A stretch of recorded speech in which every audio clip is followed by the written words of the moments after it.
आज जो मैं आपको सुना रहा हूं कहानी, शायद सुनने के बाद आपकी आंखों में आ जाएगा पानी। ये कहानी लगन, समर्पण, निष्ठा और साथ की है। ये कहानी जितनी मेरी है उतनी ही आपकी है। इस कहानी का जो मुख्य किरदार है वो हमारे आपके जीवन का आधार है। वो आपके लिए ज्यादा, अपने लिए कम बनी है। हाँ जी, बिल्कुल सही समझ रहे हैं आप। वो हमारे आपकी पत्नी है। वो हमारी आपकी पत्नी है। कभी आपने सोचा कि वो आप एक के साथ रिश्ता जोड़ा था, लेकिन एक के साथ रिश्ता जोड़ने के लिए उसने घर, गली, आंगन, मोहल्ला, सखी, सहेली, माँ बाप, न जाने कितनों रिश्तों से अपना मुंह मोड़ा था। याद करिए, जब आपके साथ ब्याही थी और आपके घर आई थी तो बहू, भाभी, दुल्हन, न जाने कितने नामों के साथ बुलाई जाती थी। ये सुनकर के वो मन ही मन मुस्कुराए जाती थी। घर के सारे लोग उसी के भरोसे रहते थे। शायद इसीलिए अंग्रेजी में हम उसे हाउसवाइफ कहते थे। कुछ ही दिनों तक उसने दुल्हन होने का आनंद जिया। फिर झाड़ू, पोछा, बर्तन, चूल्हा, चौका, इन सब ने उसको जकड़ लिया। रोज हमारे लिए नाश्ते से लेकर खाने तक कुछ खास रखना, हमारी लंबी उम्र के लिए न जाने कितने उपवास रखना। कुछ महीनों बाद किलकारी गूंजी तो सारे ख्वाब सजे। वो मां बनी तो हम भी बाप बने।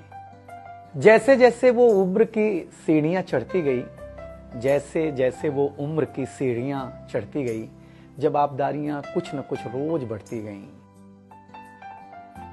एक तरफ बच्चे पे नजर, दूसरी ओर मैं ऑफिस के लिए लेट न हो जाऊं इस बात का डर। सब कुछ बराबर हो, कुछ रह न जाए, और इस बात पर भी ध्यान कि गैस पर रखा हुआ दूध कहीं बह न जाए। घर वालों की फरमाइशों का चूल्हा जो एक बार चलता, घर वालों की फरमाइशों का चूल्हा जो एक बार जलता, तो कब सुबह, कब शाम, कब रात हो गई उसे पता ही नहीं चलता। इन व्यस्तताओं के बीच समय का चक्र कुछ इतना तेजी से चला, मुन्ना कब मनोज हो गया, मुन्नी कब सुमन, पता ही नहीं चला। अब तक जो था प्यार, अब उसने अपना नाम बदल करके रख लिया था तकरार। बेटी को लेकर के कहना कि कुछ ज्यादा ही मन बढ़ा रखा है, तुम्हारे प्यार ने इसको सर पे चढ़ा रखा है। अब तो वो मुझे भी देने लगी थी ताना, अब तो वो मुझे भी देने लगी थी ताना, ऑफिस में ही रहा करो ना, 2-4 घंटे के लिए घर के आना। शादी के इतने दिनों बाद भी आज भी हमें सुनना पड़ता है कि न जाने कौन सा पाप किया था जो आपके साथ ब्याह किया था। और ये तो रोज की थी कहानी।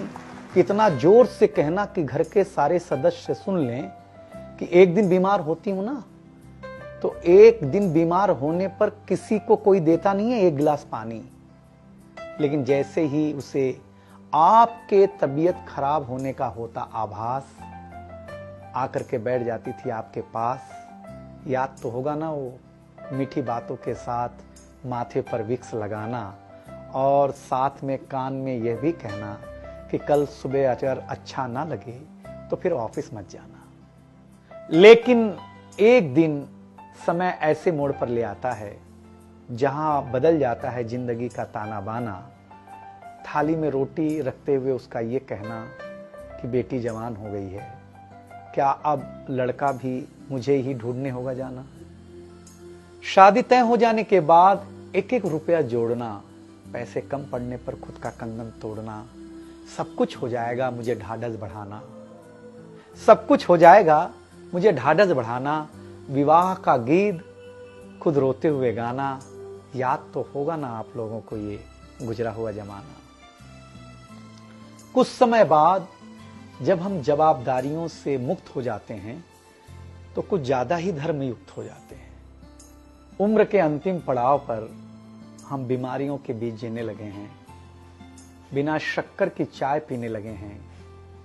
लेकिन सच ये है कि जब तक हमारी आपकी पत्नी साथ है, चाय मीठी हो न हो, लेकिन जिंदगी में पूरी मिठास है। जबकि पत्नी के बारे में बहुत कम लिखा गया है, हर जगह माँ का ही गुणगान है। मैं मानता हूं कि माँ महान है, लेकिन आपके जीवन में आपकी पत्नी का भी महत्वपूर्ण योगदान है। तो आपसे निवेदन इतना सा है कि आप अगर घर पर हों या घर पर जाएं तो अपनी पत्नी का हाथ हाथ में रख करके संतोषानंद जी का लिखा हुआ एक गीत गाएं कि तू धार है नदिया की, मैं तेरा किनारा हूं, तू मेरा सहारा है, मैं तेरा सहारा हूं। आंखों में समंदर है, आशाओं का पानी है, जिंदगी कुछ भी नहीं, तेरी मेरी कहानी।